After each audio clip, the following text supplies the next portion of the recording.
सीताराम दोस्तों, आपका फिर से स्वागत है मेरे YouTube चैनल राधे श्याम में। आज हम आपको श्री रामचरितमानस के अध्याय का अगला भाग सुनाते हैं।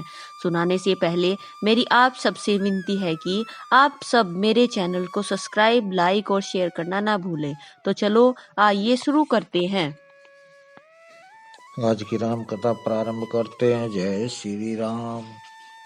सुबस बसी फिरी अवध सुहाई, सब गुण धाम राम प्रभुताई। करी हई भाई सकल सेवकाई, होई तिहु पुर राम बड़ाई। तेरी उजाड़ी हुई है सुंदर अयोध्या, फिर भली भांति बसेगी और समस्त गुणों के धाम श्री रामचंद्र जी प्रभुता भी होगी। सब भाई उनकी सेवा करेंगे और तीनों लोकों में श्री राम की बड़ाई होगी। तोर कलंक मोर पछिताऊ, मुए एहु न मिटहि न जाय ही काऊ। अब तोहि नीक लाग करु सोई, लोचन ओट बैठ मोह गोई। केवल तेरा कलंक और मेरा पछतावा मरने पर भी नहीं मिटेगा, यह किसी तरह नहीं जाएगा। अब तुझे जो अच्छा लगे वही कर, मुंह छिपाकर मेरी आंखों की ओट जा बैठ, अर्थात मेरे सामने से हट जा, मुझे मुंह न दिखा। जब लगी जियो कहू करी जोरी, तब लगी जनी कछु कहसी बहोरी। फिर पछी ते हंसी अंत अभागी, मारसी गाय नहारू लागी। मैं हाथ जोड़कर कहता हूँ कि जब तक मैं जीता रहूं तब तक फिर कुछ भी न कहना, अर्थात मुझसे न बोलना। अरे अभागनी, तू अंत में पछताएगी, जो तू नहारू तात के लिए गाय को मार रही है। परे हुराऊ कही कोटि विधि, काहे करसी निदानु। कपट सयानी न कहती कछु, जागति मनहु मसानु। राजा करोड़ों प्रकार से बहुत तरह से समझाकर और यह कहकर कि तू क्यों सर्वनाश कर रही है, पृथ्वी पर गिर पड़े। पर कपट करने में चतुर कैकेयी कुछ बोलती नहीं, मानो मौन होकर मसान जगा रही हो, शमशान में बैठकर प्रेत मंत्र सिद्ध कर रही हो। राम राम रट विकल भू आलो, जनु बिनु पंख बिहंग बेहालो। हृदय मनाओ भोरु जनि होई, राम ही जाई कहे जनि कोई। राजा राम राम रट रहे हैं और ऐसे व्याकुल हैं जैसे पक्षी पंख के बिना बेहाल हो।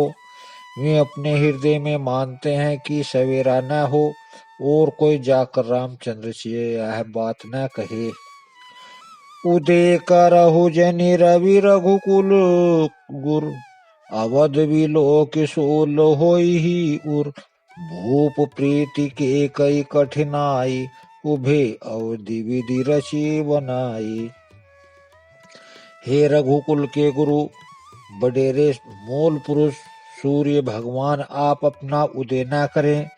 अयोध्या को बेहाल देखकर आपके हृदय में बड़ी पीड़ा होगी। राजा की प्रीति और कैकेयी की निष्ठुरता दोनों को ब्रह्मा ने सीमा तक रच कर बनाया है, अर्थात राजा प्रेम की सीमा है और कैकेयी निष्ठुरता की। बिल पतन पही भयहु भिनु सारा, बिनु बेनु सब शंख धूनि द्वारा। पढ़हि भाट गुण गावहि गायक, सुनत नृपहि जनु लागई सायक। विलाप करते करते ही राजा को सवेरा हो गया। राजद्वार पर पीना बांसुरी और शंख की ध्वनि होने लगी। भाट लोग बिरदावली पढ़ रहे हैं और गवैया गुणों का गान कर रहे हैं। सुनने पर राजा को वे बाण जैसे लगते हैं। मंगल सकल सोई न कैसे, सहभागनि विभूषण जैसे।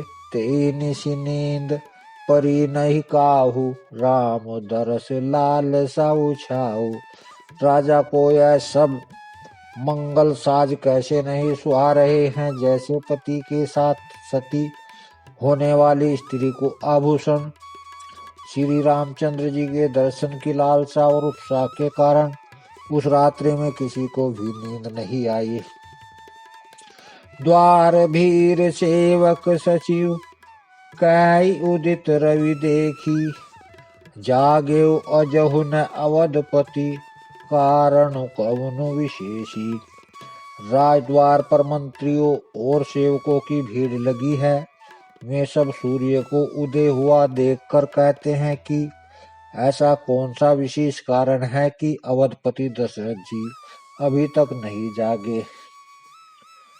पछिले पहर भूप नितु जागा, आज हम ही बड़ अचरज लागा। जाहु सुमंत जगावहु जाई, कीजिए काजु रजा यशु पाई। राजा नित्य ही रात के पिछले पहर जाग जाया करते हैं, किंतु आज हमें बड़ा आश्चर्य हो रहा है। हे सुमंत, जाओ जाकर राजा को जगाओ, उनकी आज्ञा पाकर हम सब काम करें। गए सुमंतु तब राउर माही, देखी भयावन जात डेराही। गाय धा खाई जनु जाई न हेरा, मानव विपत्ति विषाद बसेरा। तब सुमंत रावरे राजमहल में गए, पर महल को भयानक देखकर वे जाते हुए डर रहे हैं। ऐसा लगता है मानो दौड़ दौड़ कर काट खाएगा, उसकी ओर देखा भी नहीं जाता। मानो विपत्ति और विषाद ने वहां डेरा डाल रखा हो। पूछे को न उतरऊ देही, गए जेहि भवन भूप के कह केहि जय जीव बैठ सिरुनाई, देखी भूप गति गयउ सुखाई। पूछने पर कोई जवाब नहीं देता। वे उस महल में गए जहाँ राजा और केकई थे। जय जीव कहकर सिर नवाकर वंदना करके बैठे और राजा की दशा देखकर तो वे सूख ही गए। सोच विकल विवरण मही प्रभु, मानहु कमल मूल परिहरहु। सचिव सभीत सकई नहीं पूछी, बोली अशुभ भरी शुभ छूली। देखा कि राजा सोच में व्याकुल है, चेहरे का रंग उड़ा गया है, जमीन पर ऐसे पड़े हैं मानो कमल जड़ छोड़कर जड़ से उखड़कर मुरझाया पड़ा हो। मंत्री मारे डर के कुछ पूछ नहीं सकते। तब अशुभ से भरी हुई और शुभ से विहीन केकई बोली, परिनराज ही नींद निशि हेतु जान जगदीशु। राम राम रटि भोरु किए, कहे न मर्म महेशु। राजा को रात भर नींद नहीं आई, इसका कारण जगदीश्वर ही जाने।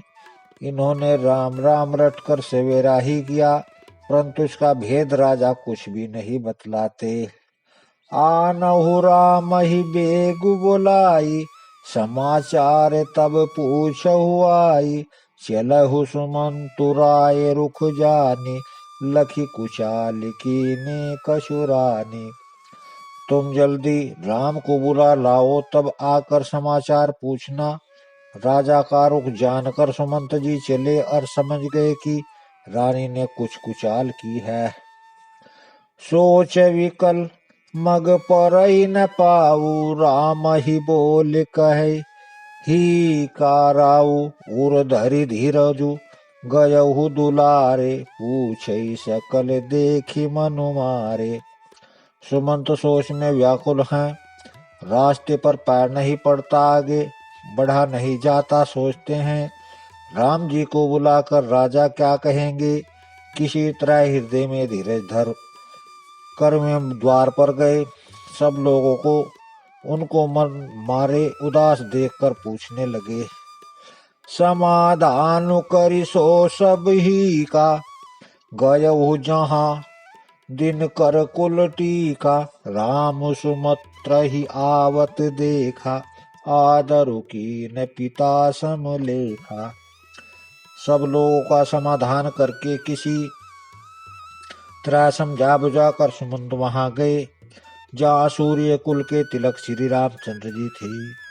रामचंद्र जी ने सुमंत जी को आते देख तो पिता के समान समझकर उनका आदर किया। निरखी बंधनु कई भूपुर जाई, रघुकुल दीप ही चलहु लेवाई। राम को भांति सचिव संग जाई, देखी लोग जहाँ तह बिख खाई। श्री रामचंद्र जी के मुख को देखकर और राजा की आज्ञा सुनकर रघुकुल के दीपक रामचंद्र जी को अपने साथ लिवा चले। श्री रामचंद्र जी मंत्री के साथ बुरी तरह से बिना ही किसी लजाओ में के जा रहे हैं और देखकर लोग जहां तहां विषाद कर रहे हैं। जाय देख रघुवंश मणि, नरपति निपट कुसाजो। श्यामी परे उलखि सिंधु नहीं, मनहु वृद्धु गजराजो।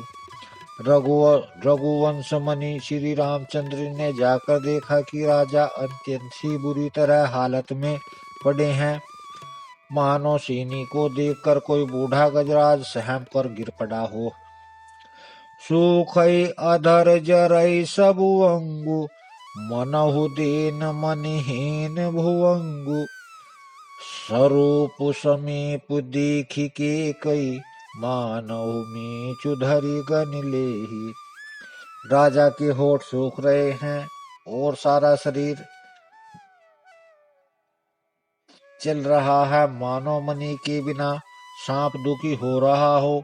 पास ही क्रोध से भरी केकई को देखकर मानो साक्षात मृत्यु ही बैठी राजा के जीवन की अंतिम घड़ियां गिन रही हो। करुणा मैं मृदु राम सुभाव, प्रथम देख दुख सुना न काऊ। तदपि धीर धरि समहु विचारी, पूछी मधुर वचन महतारी। श्री रामचंद्र जी का स्वभाव कोमल और करुणामय है। उन्होंने अपने जीवन में पहली बार यह दुख देखा। इससे पहले कभी उन्होंने दुख सुना भी न था। तो भी समय का विचार करके हृदय में धीरज धरकर उन्होंने मीठे वचनों से माता कैकेयी से पूछा। मोहि कहु मातु तात दुख कारण, करिय जतन जेहि होई निवारण। सुनहु राम सबु कारण एहु, राजहि तुम्हें पर बहुत स्नेहु। हे माता, मुझे पिताजी के दुख का कारण कहो, ताकि जिससे उसका निवारण हो, दुख दूर हो, वह यत्न किया जाए। कैकेयी ने कहा, हे राम सुनो, सारा कारण यही है कि राजा का तुम पर बहुत स्नेह है। देन कहे निमोहि दुई, वरदाना मांगहु जो कछु मोहि सुहाना। सो सुनि भयउ भूप उर सोचु, छाड़ी न सकहि तुम्हार संकोचु। उन्होंने मुझे 2 वरदान देने को कहा था। मुझे जो कुछ अच्छा लगा वही मैंने मांगा। उसे सुनकर राजा के हृदय में सोच हो गया, क्योंकि ये तुम्हारा संकोच नहीं छोड़ सकते। सुत स्नेहु इत वचनूत, संकट परउ नरेषु। सकहु न ता तब आयसु, धरहु सिर मेटउ कठिन कलेषु। इधर तो पुत्र का स्नेह है, उधर वचन प्रतिज्ञा। राजा इसी धर्म संकट में पड़ गए हैं। यदि तुम कर सकते हो तो राजा की आज्ञा सिरोधार्य करो और इनके कठिन क्लेशों को मिटाओ। निधरक बैठी कहि कटुबानी, सुनत कठिनता अति अकुलानी। जीव कमान बचन सरनाना, मनहु महीप मृदु लक्ष समाना। कैकेयी बेधड़क बैठी ऐसी कड़वी वाणी कह रही है, जिसे सुनकर स्वयं कठोरता भी अत्यंत व्याकुल हो उठी। जीव धनुष है, वचन बहुत से तीर हैं, और मानो राजा ही कोमल निशाने के समान है। जनु कठोर पनु धरे शरीरु, सिखई धनुष विद्यावर वीरु। सब प्रसंगु रघुपति ही सुनाई, बैठी मनहु तनु धरी निठुराई। इस सारे साज समान के साथ मानव स्वयं कठोरपन श्रेष्ठ वीर का शरीर धारण करके धनुष विद्या सीख रहा है। श्री रघुनाथ जी को सब हाल सुनाकर वह ऐसे बैठी मानो निष्ठुरता ही शरीर धारण किए हुए हो। मन मुस्काई भानुकुल भानु, राम सहज आनंद निधानु। बोले वचन विगत सब दूषण, मृदु मंजुल जनु बाग विभूषण। सूर्य कुल के सूर्य स्वाभाविक ही आनंद निधान श्री रामचंद्र जी मन में मुस्कुराकर सब दूषणों के से रहित ऐसे कोमल वचन और सुंदर बोले जो मानवानी के भूषण ही थे। सुनु जननी सोई सुतु बड़ भागी, जो पितु मातु वचन अनुरागी। तयन मातु पितु तोष निहारा, दुर्बल जननी सकल संसारा। हे माता सुनो, वही पुत्र बड़ा बड़भागी है जो पिता माता के वचनों का अनुरागी पालन करने वाला है। आज्ञा पालन के द्वारा माता पिता को संतुष्ट करने वाला पुत्र है। जननी सारे संसार में दुर्लभ है। मुनिगण मिलनु विशेषी, वन सब ही भांति ही तुमोर। तेहि मह पितु आयसु बहुरी, सम्मत जननी तोर। वन में विशेष रूप से मुनियों का मिलाप होगा, जिसमें मेरा सभी प्रकार से कल्याण है। उसमें भी फिर पिताजी की आज्ञा और हे जननी तुम्हारी सहमति है। भरतु प्राण प्रिय पावहि राजू, विधि सब विधि मोहि सन्मुख आजू। जो न जाऊं बन एहू काजा, प्रथम गनी अमोहि मूढ़ समाजा। हे प्राण प्रिय भरत राज्य पावेंगे। इन सभी बातों को देखकर यह प्रतीत होता है कि आज विधाता सब प्रकार से मुझे सन्मुख है, मेरे अनुकूल है। यदि ऐसे काल में के लिए मैं भी वन को न जाऊं, तो मूर्खों के समाज में सबसे पहले मेरी गिनती करनी चाहिए। से वही अरहु कल्प तरु त्यागी, परिहई अमृत लेहि विसुभागी। तेजऊ न पाई अस समऊ चुकाही, देखु विचारी मातु मन माही। जो कल्प वृक्ष को छोड़कर रेड की सेवा करता है और अमृत त्याग कर विष मांग लेते हैं, हे माता तुम मन में विचार कर देखो, मैं महामूर्ख भी ऐसा मौका पाकर कभी न चूकेंगे। अम्ब एक दुख मोहि विशेषी, निपट विकल नर नायक देखी। थोरी ही बात पिता ही दुख भारी, होती प्रतीति न मोहि मैं तारी। हे माता मुझे एक ही दुख विशेष रूप से हो रहा है। वह महाराज को अत्यंत व्याकुल देखकर इस थोड़ी सी बात के लिए ही पिताजी को इतना भारी दुख हुआ। हे माता मुझे इस बात पर विश्वास नहीं होता। राव धीर गुण उदहि अगाधु, बा मोहिते कछु बड़ अपराधु। जाते मोहि न कहते कछु राव, मोर शपथ तो ही कछु सती भाव। क्योंकि महाराज तो बड़े ही धीर और गुणों के अथाह समुद्र हैं। अवश्य ही मुझसे कोई बड़ा अपराध हो गया है, जिसके कारण महाराज मुझसे कुछ नहीं कहते। तुझे मेरी सौगंध है माता, तू सच सच कहो। सहज सरल रघु वचन, कुमति कुटिल करि जान। चलहि जो कुजल वक्र गति, यद्यपि सलीलु समान। रघुकुल में श्रेष्ठ श्री रामचंद्र जी के स्वभाव से ही सीधे वचनों को दुर्बुद्धि की कई टेढ़ा ही करके जान रही है। जैसे यद्यपि जल समान ही होता है, परंतु जोक उसमें टेढ़ी चाल से ही चलती है। राशि रानी राम रुख पाई, बोल कपटम स्नेहु जनाई। शपथ तुम्हार भरत के आना, हेतु न दूसर मैं कछु जाना। रानी के कई रामचंद्र जी का रुख पाकर हर्षित हो गई और कपटपूर्ण स्नेह दिखाकर बोली, तुम्हारी शपथ और भरत जी की सौगंध है, मुझे राजा के दुख का दूसरा कुछ भी कारण विदित नहीं है। आज की राम कथा को यहीं विश्राम देते हैं। जय श्री राम। अगर आपको मेरी वीडियो अच्छी लगी तो बेल आइकन दबाना ना भूलें ताकि आपको मेरे आने वाली वीडियोस का नोटिफिकेशन मिलता रहे। धन्यवाद। जय श्री राम।